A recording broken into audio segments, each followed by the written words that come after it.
Back to cognitive innovations. आज हम पढ़ने वाले हैं टी सेल। ठीक है, इससे पहले जो प्रीवियस लेक्चर था उसमें हमने स्टार्ट किया था सेल मीडिएटेड इम्यूनिटी। ठीक है, अगर किसी ने नहीं देखा हो, देखना चाहते हो तो जा करना वो देख ले, मैं डिस्क्रिप्शन में उसका लिंक दे दूंगा। ठीक है, तो आज हम स्टार्ट करने वाले हैं टी सेल्स। ठीक है, टी सेल्स और टी सेल्स के जो टाइप्स है, टी सब टाइप्स है ना, उसको हम पढ़ेंगे पूरी डिटेल से। हम पढ़ेंगे कि इसमें क्या होता है और क्या नहीं होता है। ठीक है, अच्छा, T cells are lymphocytes are a type of lymphocytes. It is type of white blood cell. ठीक है, they play a central role in cell mediated immunity. अच्छा, टी सेल जो है ना, ये हमारे पास सेल मीडिएटेड इम्यूनिटी में होता है। ठीक है, और इसका जो मेन फंक्शन है ना, जो मेन पर्पस है, जो मेन फंक्शन है ना, ये डिफरेंट होता है। ठीक है, इसको हम डिफ्रेंशिएट करेंगे। ठीक है, इसमें 4 टाइप्स होते हैं। ठीक है, उसका अलग अलग काम होता है। ठीक है, तो ये सेल मीडिएटेड में होता है टी सेल। ठीक है, अच्छा, they can be distinguish from other lymphocytes such is B cells and natural killer cell. अच्छा, ये जो अदर लिम्फोसाइट्स है ना, इससे थोड़ा सा डिफरेंस है। ठीक है, इसको डिस्टिंग्विश किया है, थोड़ा सा मुख्तलिफ है। इसका जो काम है, फंक्शन है वगैरह है, वो थोड़ा सा मुख्तलिफ है नेचुरल किलर और बी सेल से थोड़ा मुख्तलिफ है। ठीक है, by the presence of T cell receptor on the cell surface, इसके सेल के सरफेस पर टी सेल रिसेप्टर मौजूद होते हैं। अच्छा, फिर आता है they do not have antigen presenting. ठीक है, ये एंटीजन को प्रेजेंटिंग नहीं करती। They are T cells because they mature in the thymus, ये थाइमस में म्यूचर होती है, लेकिन ये जो है ना एंटीजन प्रेजेंटिंग का काम नहीं करती। ठीक है, क्योंकि ये सिर्फ ऑनली जो सेल्स है ना, उसके एंटीजन को रिकॉग्नाइज करती है और उसके ख़िलाफ़ जो है और सेल्स को एक्टिवेट करती है और किल करती है और सप्रेस करती है, मेमोरी का काम करती है। ठीक है, तो इसके 4 टाइप्स है। ठीक है, वो हम पढ़ेंगे। इसके जो टाइप्स है ना, एक होता है टी हेल्पर होता है, टी साइटोटॉक्सिक होता है, टी मेमोरी होता है और टी सप्रेसर होता है। ठीक है, तो ये ओनली सेल्स को रिकॉग्नाइज करती है। ठीक है, एंटीजन्स को रिकॉग्नाइज करती है सेल के सरफेस पर, और फिर उसके बाद जो है ना रिस्पांस देती है और सेल्स को। ठीक है, और सेल्स को एक्टिवेट करती है और वो जो है ना फिर अपना काम करते हैं। ठीक है, अच्छा, इसकी जो टाइप्स है, एक है हमारे पास हेल्पर, ठीक है, साइटोटॉक्सिक, ठीक है, मेमरी और रेगुलेटरी। ये 4 टाइप्स हम डिटेल से आज हम पढ़ने वाले हैं। ठीक है, अच्छा, अब इसको थोड़ा सा डिफ्रेंशिएट करते हैं कि टी सेल जो है ना, इसका टी सेल का जो मेन डिफ्रेंशिएशन है ना, मेन जो टाइप्स है ना टी हेल्पर का। ठीक है, टी हेल्पर का जो मेन टाइप्स है, ये पहले नंबर पर आता है टी हेल्पर। ठीक है, इसको हम डिफ्रेंशिएट करेंगे टी हेल्पर को। ठीक है, T helper cell 1 cellular immunity, इसको हम सेलुलर इम्यूनिटी कहते हैं बिकॉज ये इसका जो फंक्शन है ना, वो सेल के अंदर होता है। ठीक है, टी हेल्पर सेल 1 जो है ना, ये इसका काम होता है इंटर सेलुलर, यानी सेल के अंदर इसका काम होता है। ठीक है, ये मुख्तलिफ माइक्रोपेजेस को एक्टिवेट करता है, टी साइटोटॉक्स सेल को एक्टिवेट करता है, नेचुरल किलर सेल को एक्टिवेट करता है। ठीक है, और जो केमिकल रिलीज होती है ना, इनसे इंटरल्यूकिन 2 होती है, आईफीएन गामा होती है। ठीक है, और टीएनएफ बीटा होती है। ठीक है, तो ये सारे जो केमिकल्स हैं ना, ये अपना फंक्शन परफॉर्म करता है सेल्स के अंदर। ठीक है, सेल्स के अंदर को ये अपना फंक्शन जो है ना वो परफॉर्म करता है, फाइटिंग करता है इन्फेक्शंस के ख़िलाफ़। लेकिन ये याद रखना चाहिए कि ये जो है ना टी हेल्पर सेल में होता है। ठीक है, ये अदर सेल्स को एक्टिवेट नहीं करता, सिर्फ टी सेल को एक्टिवेट करता है। ठीक है, टी साइटोटॉक्सिक जो है ना, वो इसके काम के अंदर आता है। ठीक है, टी अदर सेल जो है ना, ये उसको एक्टिवेट करता है। ठीक है, बी सेल के साथ इसका कोई काम नहीं होता। ठीक है, बी सेल का जो काम है ना, वो फिर टी हेल्पर सेल करता है। ठीक है, टी हेल्पर सेल 1 अपने सेल को एक्टिवेट करता है, टी अपने जो सेल्स है उसको एक्टिवेट करता है, ठीक है। और टी हेल्पर टू जो है ना ये फिर ह्यूमरल को एक्टिवेट करता है, यानी बी सेल को एक्टिवेट करता है, ये एक्स्ट्रा सेलुलर फाइटिंग करता है, ठीक है। इंट्रासेलुलर पैथोजेंस को किल करता है, उससे फाइट करता है, ठीक है। और टी सेल्स है ना उसको एक्टिवेट करता है। और टी हेल्पर टू जो है ना ये एलर्जिक में काम करता है, पैरासिटिक में काम करता है, हेलेमिंथिस में काम करता है। हेलेमिंथिस हमारे पास एक टाइप किस्म के क्या कहते हैं उसको, वर्म्स है, ठीक है। तो वो इनके खिलाफ जो है ना वो काम करता है, ठीक है।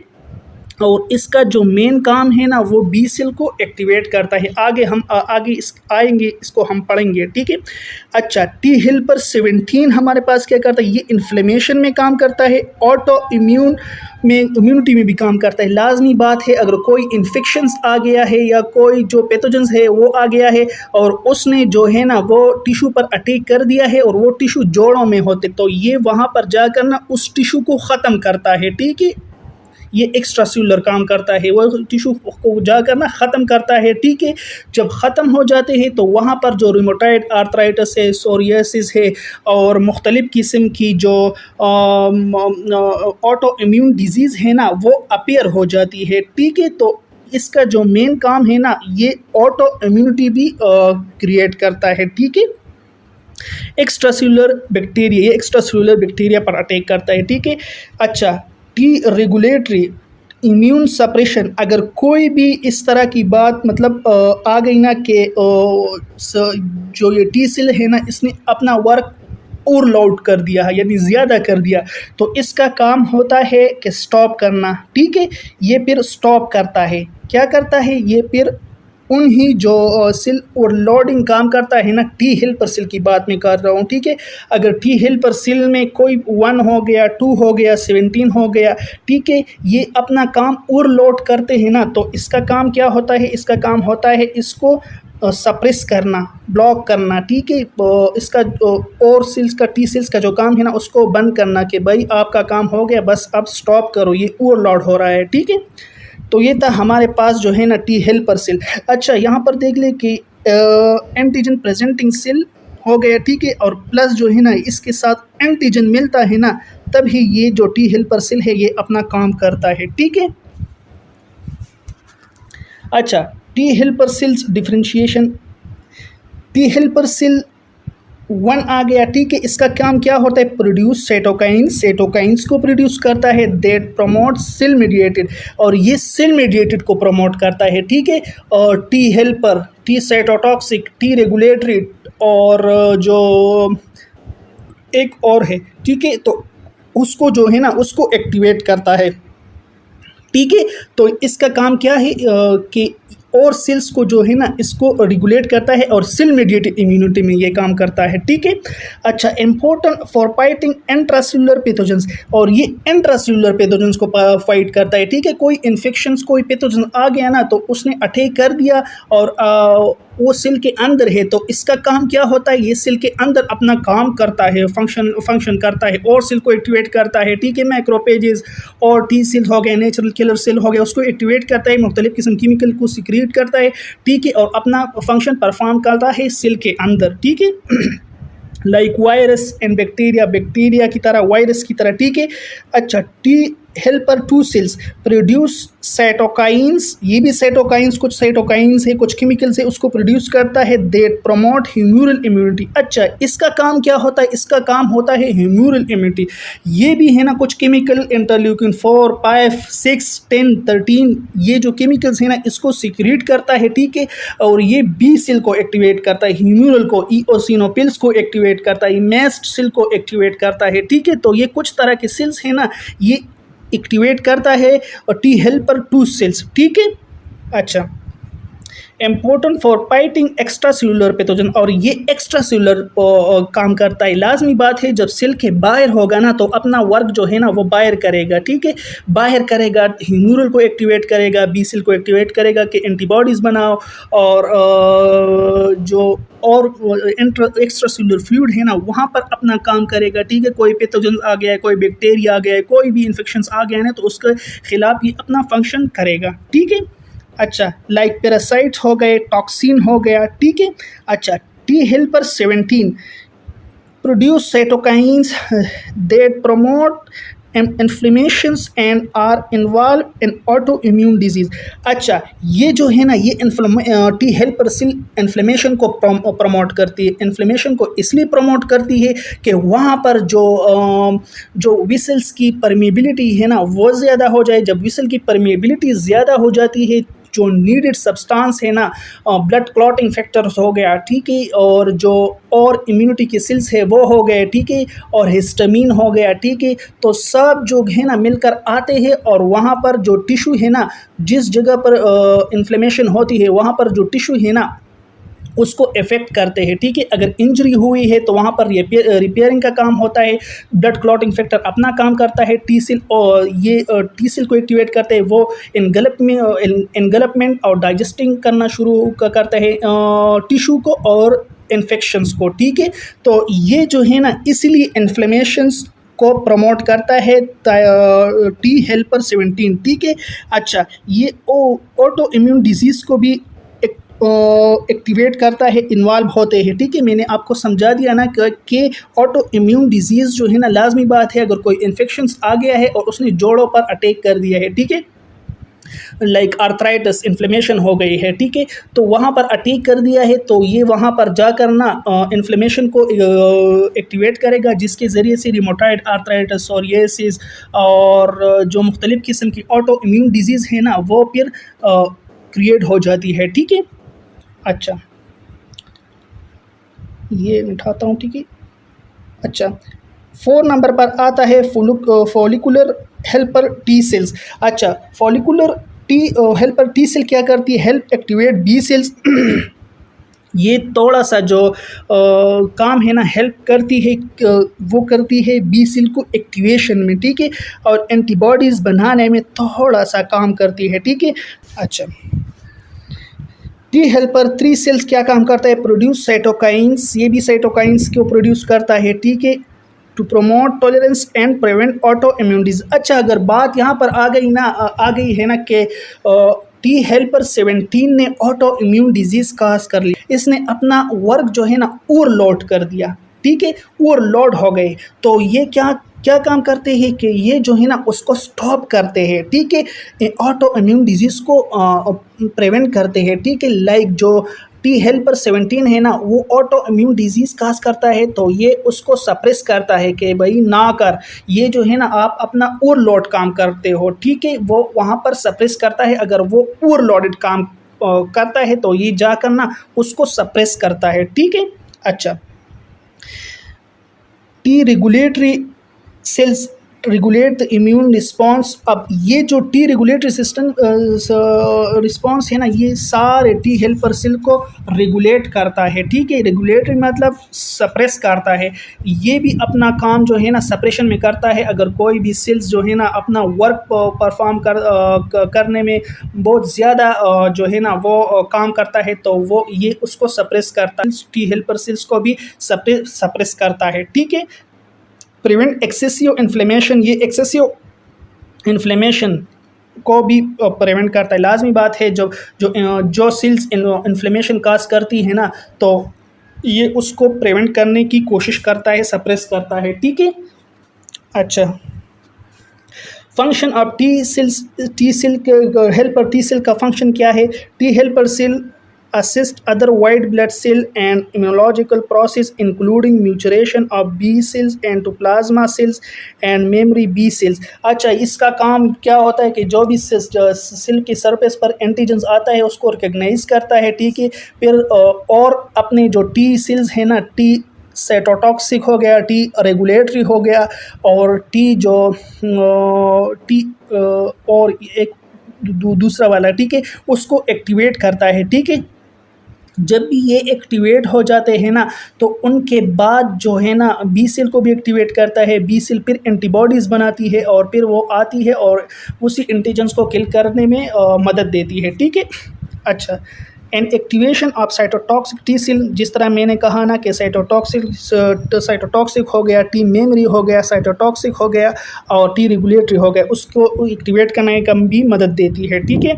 Because they express the CD4 glycoprotein on the their surface, ये अपने सरफेस में ग्लाइकोप्रोटीन लाइक स्ट्रक्चर को कंटेन करती है, ठीक है। ग्लाइकोप्रोटीन जो है ना ये हमारे पास होता है ग्लाइकेन जो कि एक कार्बोहाइड्रेट है, ठीक है, शुगर है, और इसके साथ प्लस प्रोटीन जो है ना वो मिल जाती है, ठीक है।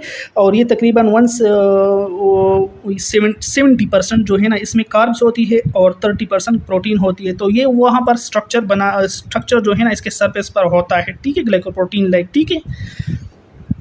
अच्छा, साइटोटॉक्सिक टी सेल्स इसमें जो है ना CD8 होता है, ठीक है। CD8 इसके ग्लाइकोप्रोटीन स्ट्रक्चर होता है सेल पर, इसीलिए हम CD8 हम इसको कहते हैं, ठीक है।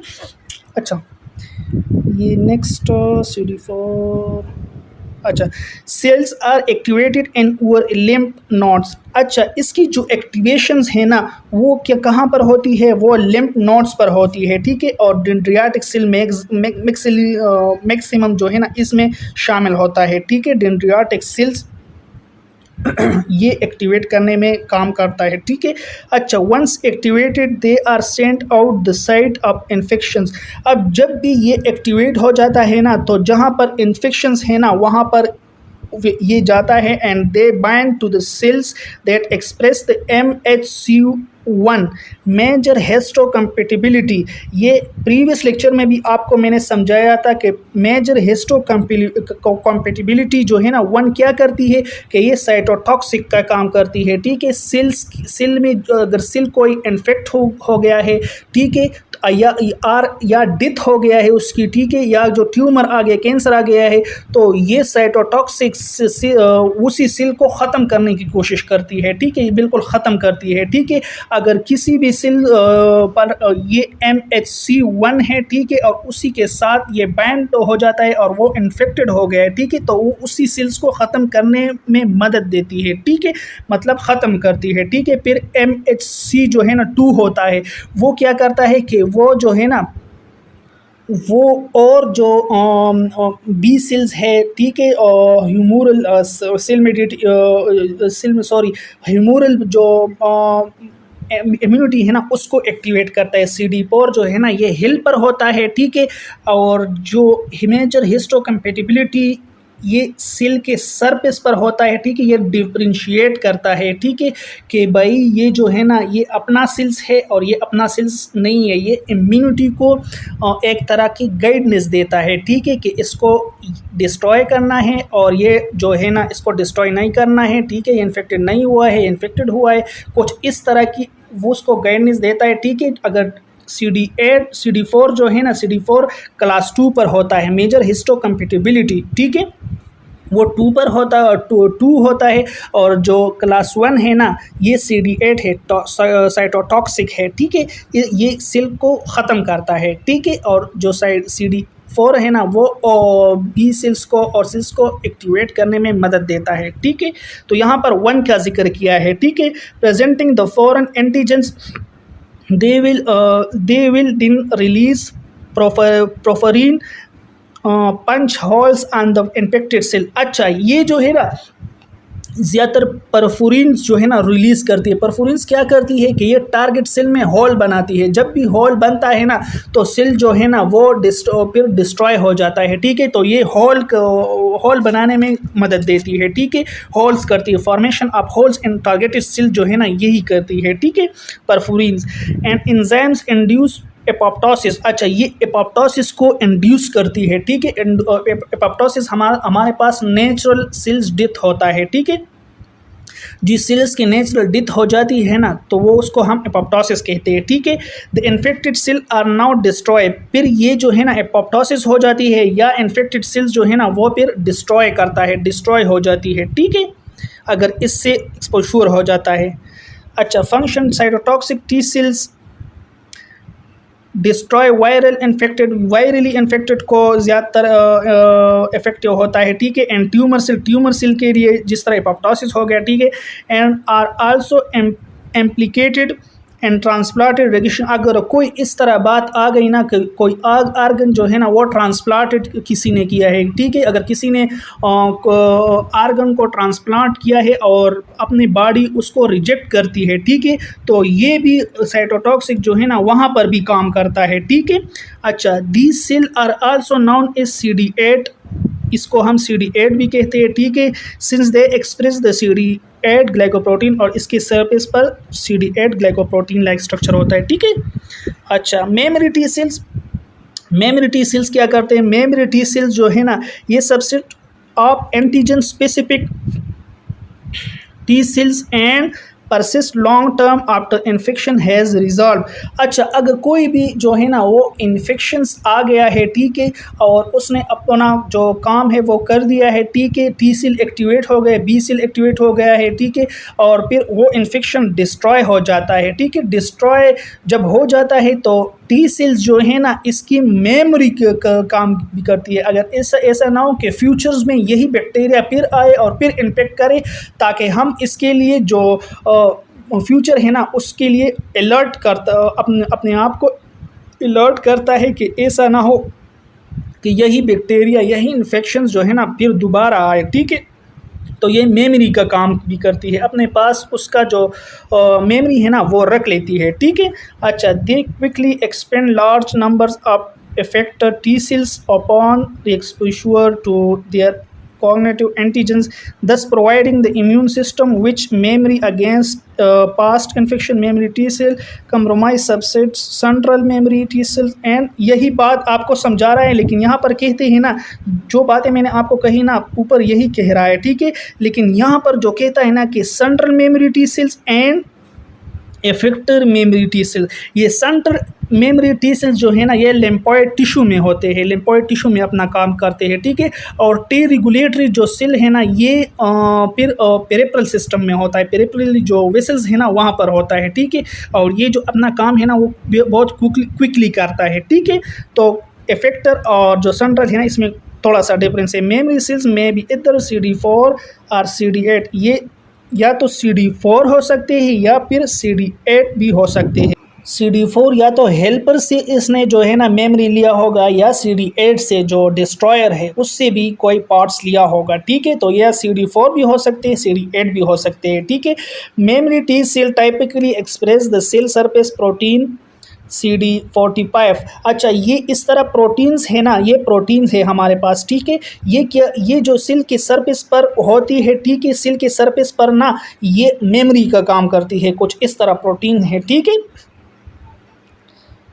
अच्छा, function memory T cells are subset infection as well as potentially cancer fighting T cells. अच्छा, ये जो है ना मैंने आपको समझा दिया कि टी मेमोरी सेल जो है ना ये अपने पास मेमोरी रखती है ताकि जो है ना वो कैंसर फाइटिंग टी सेल्स के पोटेंशियल इस तरह हमारे पास कैंसर ना आए, मतलब फ्यूचर में हमारे पास कोई कैंसर, कोई इन्फेक्शन काज ना करे, या कोई इस तरह की कैंसर लीड करने में जो पार्टिकल्स फॉरेन पार्टिकल का काम है ना वो ना करे, ठीक है। तो कैंसर पोटेंशियली जो है ना वो प्रिवेंट करती है। Such T cells can recognise foreign invaders, और कुछ इस तरह टी सेल्स होती है ना को के फॉरेन इन्वाइडर्स को रिकॉग्नाइज करती है, ठीक है।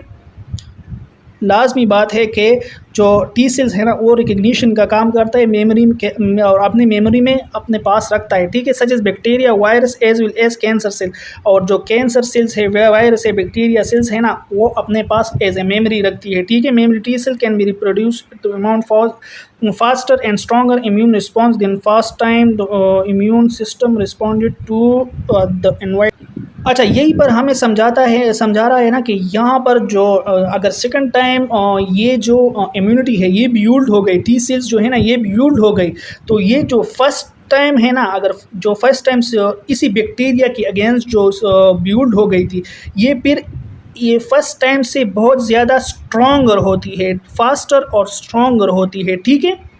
अगर सेकंड टाइम बिल्ड हो गई तो फर्स्ट टाइम से जो है ना ये फिर बहुत ज़्यादा स्ट्रॉन्ग होती है, ठीक है। अच्छा, रेगुलेटरी टी सेल का क्या काम है? Formally known as suppressor T cells are crucial for the maintenance of immunological tolerance. Their major role is to shut down T cells' immediate immunity toward the end of the immune response, to suppress auto-reactive T cells that escape the process of negative selection in the thymus. अच्छा, अब अगर हमारे पास जो T cells है ना, वो overloaded काम करती है, टी सेल्स या कोई भी सेल्स हो, ठीक है, जो कि ह्यूमरल या जो हमारे पास जो सेल मीडिएटेड है, ठीक है, वो कोई भी इस तरह काम करे ना कि वो ओवरलोड हो जाए, ठीक है, वो अपना काम जो है ना वो ज़्यादा कर दे, ठीक है। तो टी रेगुलेटरी या टी सप्रेसर जो है ना, ये उनको सप्रेस करती है, बंद करती है, शट डाउन करती है, बिल्कुल स्टॉप करती है, ठीक है, उसको कि ये अब हमारे पास जो ओवरलोड हो रहा है, ये काम जो है ना ये ओवरलोड होता है, अब आप अपना काम जो है ना वो स्टॉप कर लो, ये बंद करो, ठीक है। अच्छा, अब two major classes of CD4 T regulatory हो गया। यहाँ पर कहता है ना कि cell have been naturally occur T regulatory cell and adaptive T regulatory cell. इसमें जो है ना एक नेचुरली अकरिंग टी सेल्स होता है, ठीक है, और एक जो है ना वो इंड्यूस टी रेगुलेटरी होता है, ठीक है। अच्छा, नेचुरली अकरिंग रेगुलेशंस जो है ना ये क्या काम करती है कि ये तो ज़्यादातर जो ऑटो इम्यून डिजीज़ है ना उसको प्रिवेंट करती है, और जो इम्यून सिस्टम है ना उसकी वो मेंटेन रखती है, ठीक है, कि जहाँ पर ऑटो इम्यून डिजीज़ है ना उसको प्रिवेंट करने में कोशिश करती है, और सेल्स को ना जो टी सेल्स है वगैरह है ना उसको जो है ना वो स्टेबलाइज करती है, मेंटेन रखती है कि आपका काम ज़्यादा हो रहा है या आपका काम कम हो रहा है, ठीक है। और जो एडॉप्टिव टी रेगुलेशन है ना इसको हम इंड्यूस भी कहते हैं, ठीक है, ये ट्यूमर सेल, ट्रांसप्लांटेड आर्गन या पैथोजेंस के ख़िलाफ़ ज़्यादातर काम करती है, ठीक है। इसका जो फंक्शन है ना ये इनके ख़िलाफ़ बहुत ज़्यादा काम करती है, ठीक है। अच्छा, to function properly, the immune system must discriminate between self and non-self. When self and non-self discriminate fail, the immune system destroys cell tissue, the body as a result cause autoimmune disease. अच्छा, immune system में इस तरह की ability होती है ना कि ये अपने आप को पहचानती है, ठीक है, अपने आप को भी पहचानती है और दूसरे सेल को भी पहचानती है। अगर ये जो है ना ये फेल हो जाए अपने आप की सेल्स को भी और दूसरे सेल्स को भी, तो ये जो है ना ऑटो इम्यून डिजीज़ की तरफ लीड हो जाती है, ठीक है, ऑटो इम्यून डिजीज़ फिर काज करती है। लाजमी बात है जब दूसरे सेल और अपने आप सेल में पहचान नहीं करोगे तो फिर जो है ना ये ऑटो इम्यून डिजीज़ आ जाती है, ठीक है। Regulatory T cells actively suppress activation of immune system, prevent pathological cell reactivity, autoimmune disease. अच्छा, रेगुलेटरी टी सेल जो है ना यहाँ पर मेन फंक्शन करती है कि ये डिफ्रेंशिएट करती है, ठीक है, ऑटो इम्यून डिजीज़ को प्रिवेंट करती है, ठीक है, यानी जो सेल्स का ओवरलोड काम है या जो इम्यूनिटी फेल हो गई अपने सेल और दूसरे सेल में, तो यहाँ पर जो टी रेगुलेटरी सेल्स है ना ये फिर उस सेल्स को मतलब एक तरह की ऑटो इम्यून डिजीज़ को प्रिवेंट करती है, ठीक है, कि अब सेल्स का जो काम है ना वो ओवरलोड हो रहा है, अब आपने अपने आप सेल्स को ना पहचानने की गलती कर रहे हो, ठीक है, तो ये वहाँ पर वो सेल्स को स्टॉप करती है, उस ऑटो इम्यून डिजीज़ को प्रिवेंट करती है, ठीक है, और सेल्स को ओवरलोड से बचाती है, ठीक है। तो टी रेगुलेटरी सिस्टम सेल्स का यही काम होता है, फंक्शन होता है, ठीक है। अच्छा, समरी अगर इसको हमने हेल्प टी सेल्स जो है assess other white blood cells and immunological process, ये जो है ना वाइट ब्लड सेल में मदद देती है, अदर वाइट ब्लड सेल्स है ना उसके साथ असिस्टेंस करती है, मदद देती है इम्यूनोलॉजिकल प्रोसेस में, ठीक है। Cytotoxic T cell destroy virally infected cell and tumour cell, ये जो है ना T cells cytotoxic cell virally infected या कोई ट्यूमर या कोई कैंसर वगैरह एनी काइंड जो सेल की डेथ होती है वो ख़राब हो जाती है तो ये उसको डिस्ट्रॉय करती है, ठीक है। मेमोरी टी सेल क्या करती है, subset of infection as well as potential cancer fighting T cell, अगर कोई इस तरह का फ्यूचर्स में कोई इस तरह का इन्फेक्शंस आ गया, कैंसर सेल्स वगैरह हो गए ना, तो उनके ख़िलाफ़ जो है ना काम करती है, ठीक है। तो टी मेमोरी सेल्स का यही काम होता है पोटेंशियली फ्यूचर में, ठीक है।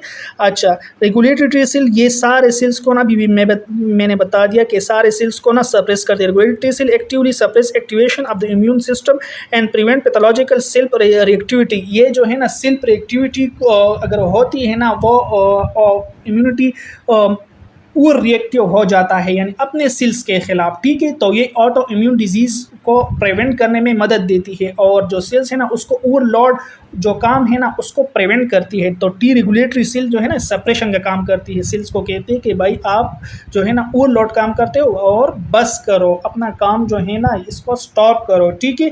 तो यही तक हमारा लेक्चर था। इसी के साथ हम लेक्चर को वाइंड अप करते हैं। मिलते हैं नेक्स्ट लेक्चर में, तब तक के लिए अल्लाह हाफिज़।